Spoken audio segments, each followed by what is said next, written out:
The child and the parent actually does see themselves as a little black dot below the line.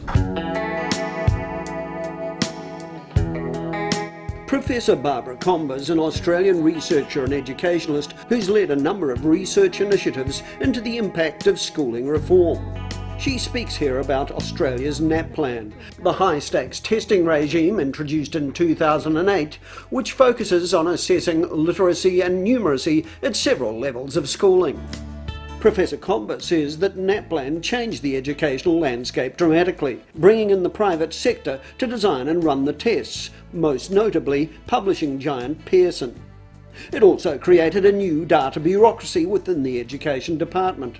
The focus of the professor's work, however, has been on the impacts on schools themselves. Specifically, how has the testing regime altered the experience of teachers, children and parents?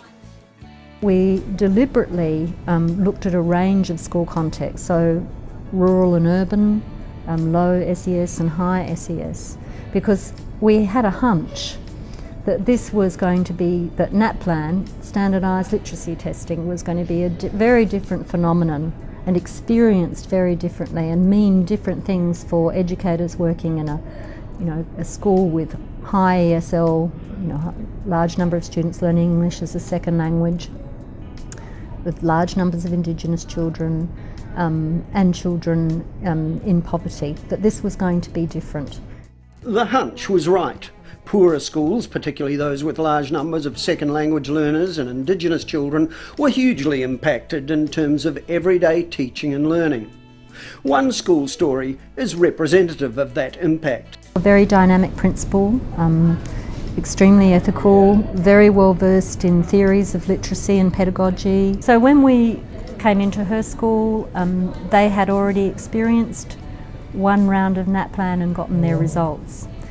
And in that year, they had included all the children, whether the children spoke English as a second language, whether they were Aboriginal children or whether they were children with learning difficulties. And they'd done that in good faith. So lo and behold, at the end of that first round of testing, they found themselves in the red compared to schools such as theirs, so with similar mix of children, that they were performing poorly in all areas of literacy. So this was a huge shock, because this was a school that had had a very good reputation in the system and also with families and community. I suppose they were disappointed in the results, but more importantly, they were shocked by what the results meant. This was not just information for them to work with, this was information that then had them named as a failing school. And they began to realise that other schools had not behaved in the same way. So other schools, quite properly and ethically, had excluded their new arrival students who had been learning English less than a year. They had quite properly excluded some of their Aboriginal students who were also learning English as an additional language. And other schools had quite properly excluded students on a negotiated education plan, students with intellectual disabilities. So they decided to do, I guess, two or three main things. One is, in consultation with the parents, to not have certain children do the test, and that was an enormous amount of work in its own right to do that properly. They decided to explicitly deconstruct the tests and what test literacy means with their classes. So they decided to prepare the children for the tests.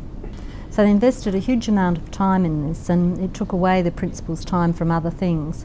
And one of the assistant principals, who had been very much engaged with the Aboriginal community, it took time away from that work because she was involved in data entry.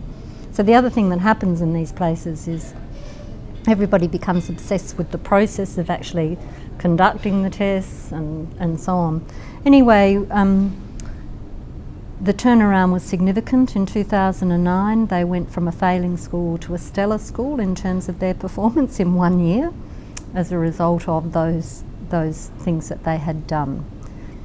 So when we talked with the teachers, the things they said, I guess, repeated things we've heard from the international literature, in the sense of they reported narrowing the curriculum, they reported a loss of confidence in their own judgment, they reported being so overwhelmed with anxiety about the students' performance on the tests that they were leaving things out that they would have done in the past.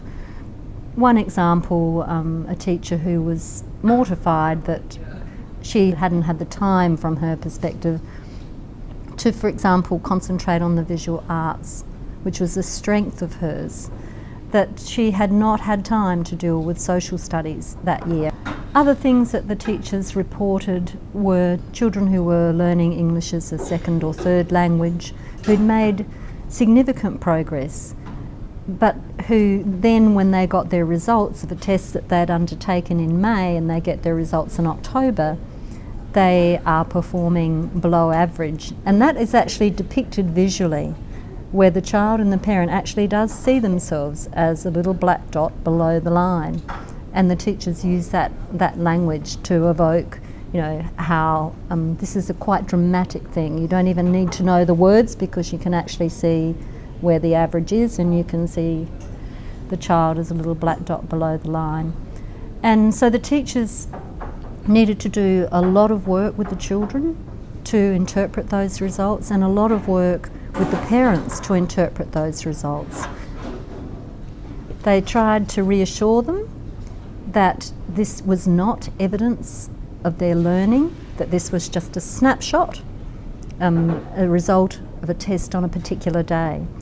But what all of this adds up to is that the teachers their attention is diverted from thinking about a whole, balanced, engaging curriculum. That's the bottom line here, that they can't possibly fit everything in that they're trying to fit in.